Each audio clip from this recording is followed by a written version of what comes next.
저는 깜짝 놀랐어요. 아, 이게 죄송하지만 저건 내부에 있나 뭐 이런 생각도 막 들었는데, 어떤 얘기냐면 지금 이 박종필 후보가 올린 페이스북인데, 같은 진영, 같은 중도 보수의 후보만, 전영건 후보와 정성윤 후보 두 분에 대해서만 이야기를 거론을 했습니다.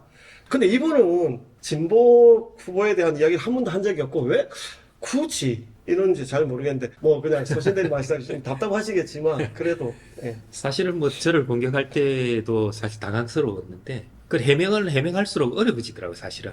그러고 제가 박종필 후보도 개인적으로 잘 알고 또 그분도 그 나름대로 뭐 부산 교육을 이끌 만한 자질과 역량을 저는 갖춰 있기 때문에 제가 처음부터 네거티브 선거를 하지 않고 정책 대결을 하겠다고 선언을 했었습니다. 그래서 아무래도 뭐 이런 그 네거티브 어떤 선거전을 하시는 거에 대해서는 아쉬움이 좀 많습니다. 원래 그 마타도는 스스로가 힘들 때 뭔가 잘 안 풀릴 때 꼭 내부를 공격을 해요. 저는 선거를 많이 안 치러봐서 잘 모르겠습니다. 그런 경우가 좀 있는데, 이런 거 보면서 참 답답하다. 저건 밖에 있는데 내부를 공격을 한다. 뭐 저는 그런 생각이에요. 본인들이 중도 보수 후보라고 이렇게 출마를 하신 분들 있잖아요. 제가 면면이 다 보면은 다 나름대로 영향이 있어요. 그리고 비판하기 전에 중도 보수 후보가 가진 가치, 이거는 중도 보수 후보들의 소중한 자산이라고 저는 생각하기 때문에 오히려 그렇죠. 그분 개인 면면의 어떤 장점이나 또 역량 이런 것들을 오히려 쉽게 세우는 게 더 맞다고 생각하고 있고, 그래야 부산 시민들이 더 관심을 갖지. 네거티브를 하게 되면은 결국은 내만 살고 그러니까 내만 다른 그만이잖아요. 후보는 네. 결국 깎아내리는 것밖에 안 되는데, 그거는 결국 중도 보수 후보 간에 뭡니까 합의나 또 아름다운 어떤 그 단일화는 좀 힘들지 않을까 이런 생각이 들죠. 이게 결국 이렇게 해서 진영 내에 이렇게 문제가 생겨서 누가 피멍 내고 이긴다 해봐야 자기도 피멍 들어있는 거잖아요. 그렇게 단일화가 됐을 때 그 이유가 더 큰 문제가 될 수가 있죠. 자, 그럼 팩트 체크 몇 개만 할게요. 저쪽에서 말하는 팩트 체크. 예. 정교조 출신이세요? 정규직에 가입한 적이 없습니다. 근데 왜 정교조 얘기가 좀 나오고? 그게 지금 가짜 뉴스예요. 제가 신규 교사로 발령 나서 이번에 교장으로 퇴임할 때까지 교청 회원만 했거든요. 그한 28년 동안, 30 38년 동안 네. 교총에 계신 거죠? 네, 정규직에는 아니요, 뭐, 갑자기 제가 댓글에 누가, 저도 그 네. 단톡방에서 막 이렇게 떠돌아다니는 게 네. 있더라고요. 저는 좀 안타깝게 생각하고 있습니다. 그리고 지금 가족분 중에 예.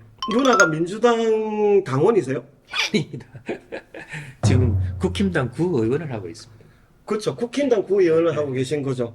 근데 가족이 약간 자성향 좌파분들이 많다라고 이야기했는데 이것도 그러면은 저는 안타까운 게 왜 나의 정치 성향을 네. 다른 사람들이 정확한 팩트도 아니면서 그렇게 얘기하는지 모르겠고, 제가 늘 그렇게 얘기합니다.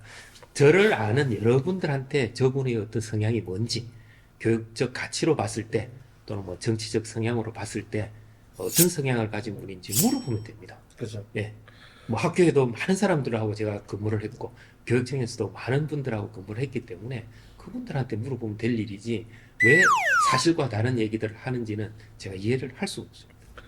후보가 이건 직접 이야기한 거예요. 진정한 중도 보수 후보가 아닌 것 같다라는 대놓고 그죠? 네. 그러면서 이제 교육국장 시절에 이야기를 했는데, 야, 이런 얘기를 대놓고 했어요. 제가 공무원으로서 그동안 최선을 다한 뿐이지 제가 정무직 공무원이 아니잖아요. 그쵸? 네. 예. 제가 뭐 어떤 그 진보 쪽의 교육감 밑에서 교육국장을 했다 하지만은 제가 거기서 어떤 위법한 행위를 한 것도 아니고 다만 내가 주어진 어떤 교육 정책을 추진한 것밖에 없어요. 예를 들어 코로나가 이제 왔을 때 여러 가지 이제 블렌디드 어떤 뭐 교실 구축이라든지 이런 것들이 지금 결국 디지털 교과서 어떤 그 활용 문제하고 깊은 관련이 있거든. 그런 기반을 제가 다 이제 추진했다는 거죠.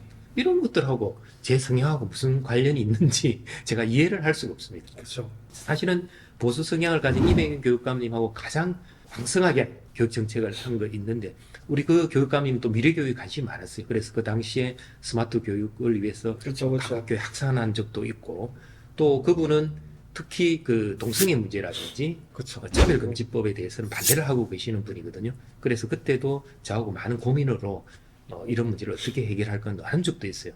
그래서 제가 설동훈 교육감, 또 이명균 교육감, 뭐 김석준 교육감 이렇게 쭉 거쳐왔지만은 제가 공무원으로서 오직 내 할 일을 다 했을 뿐이고 거기서 내가 어떤 뭐 부역자 역할을 했다면 사실은 당연히 위법한 행위로 제가 이 자리에 그렇죠. 있겠죠. 그래서 저는 오직 부산의 아이들 위해서 또 선생님들 그러니까요. 위해서 부산 교육을 위해서 공무원으로서 공직자로서 최선을 다했을 뿐.